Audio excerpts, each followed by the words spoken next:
un tuto bricolage. Comme beaucoup me suivent sur ma page et sur mon groupe, vous savez que j'adore bricoler et avec un temps pareil, je n'avais envie que de ça. Donc je me suis dit, pourquoi pas vous faire un tuto bricolage. Donc aujourd'hui, ça sera avec la maison cannelle que j'ai trouvée chez Zoomalia pour à peu près 30 €. Pour ceux qui me suivent sur ma page, en 2017, cette animalerie en ligne m'avait déjà offert un cabanon. Et c'est vrai que mes cochons d'Inde les aiment tellement que j'en ai commandé 2 de plus. Donc du coup, je me suis dit, pourquoi pas vous faire un tuto bricolage dessus. Allez, c'est parti!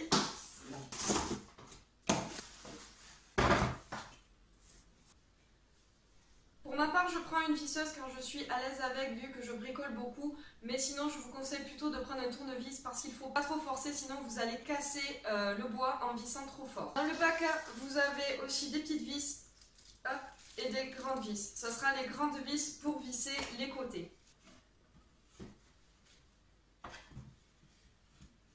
Il y a déjà tout de fait, vous avez déjà des trous prédisposés comme vous pouvez le voir ici.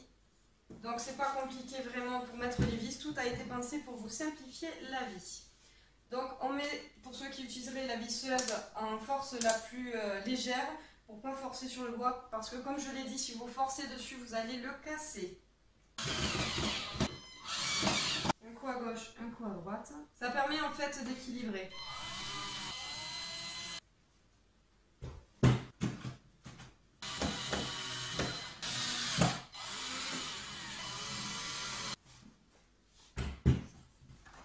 Donc ça c'est le sol.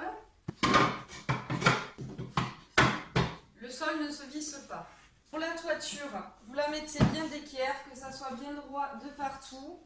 Voilà. Et là ça sera avec les petites vis.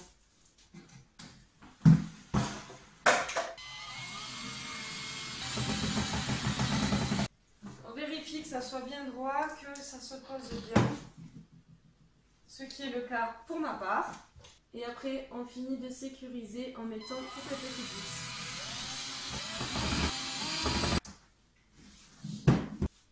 Ensuite, nous allons mettre ceci.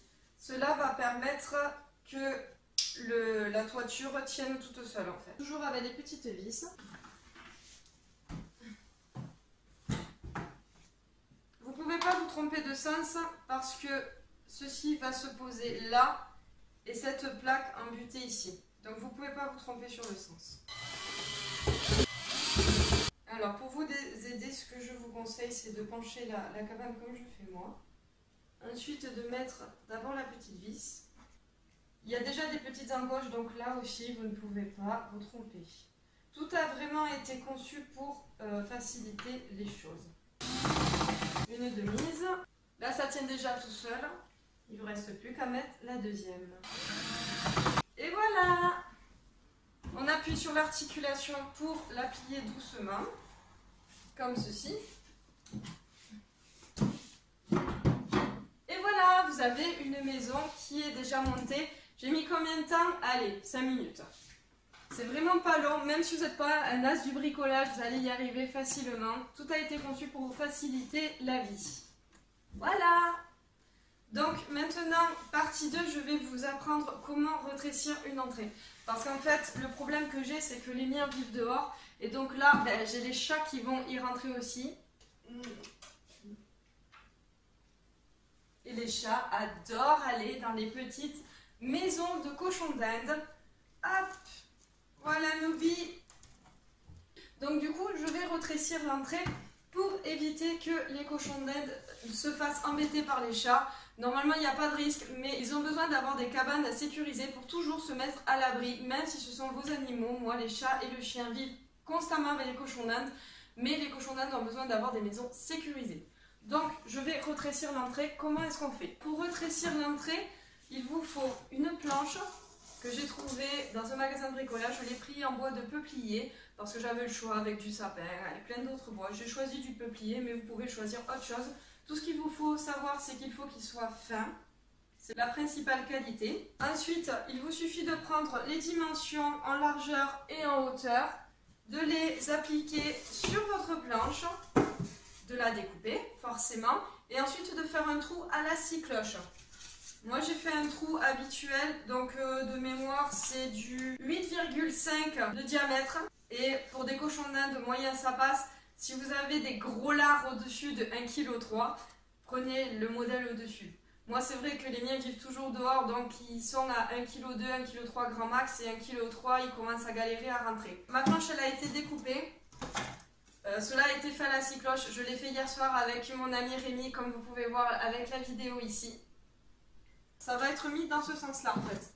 Maintenant que vous avez découpé et fait votre trou, ou vous pouvez aussi faire tout simplement à la scie sauteuse un petit tour comme ça, hein, ou même à la main. J'ai pris du papier avec un grain qui est très fort pour pouvoir bien limer partout. Le but de poncer son bois, c'est pour éviter que les parties accrochent et qu'on ne puisse pas correctement le rentrer dedans. La planche, elle rentre parfaitement. Donc maintenant, il va falloir la fixer. Voici l'intérieur de mon cabanon. Comme vous pouvez le constater, cela tient solidement. La barrette a été fixée par 4 petites vis. Maintenant que ce cabanon est terminé, il ne reste plus qu'à le tester avec un chat que vous aurez trouvé qui traînerait par là. Oh mon bébé. Hop. Elle ne peut pas sortir par le trou malgré que ce soit un petit gabarit de chat. Elle est obligée de passer par le dessus. Donc on peut en conclure que cette maison est formidable et que l'entrée a été correctement retrécie. Après avoir testé avec le chat, on va tester avec le cochon d'Inde parce qu'évidemment ça a été conçu pour eux. Voici donc un petit neutron qui pareil traînait dans le coin. Dans la maison. Il fait 1,2 kg et ça passe très bien. Si cette vidéo vous a plu, n'hésitez pas. Ok, Neutron a décidé de faire le mot pour la fin. Je traduis ce qu'il dit. Si ça vous a plu, vous mettez un pouce bleu et n'hésitez pas à vous abonner pour voir mes vidéos suivantes. Ils vivent dehors, mais c'est pas parce qu'ils vivent dehors qu'ils n'ont pas le droit de câlins et de caresses.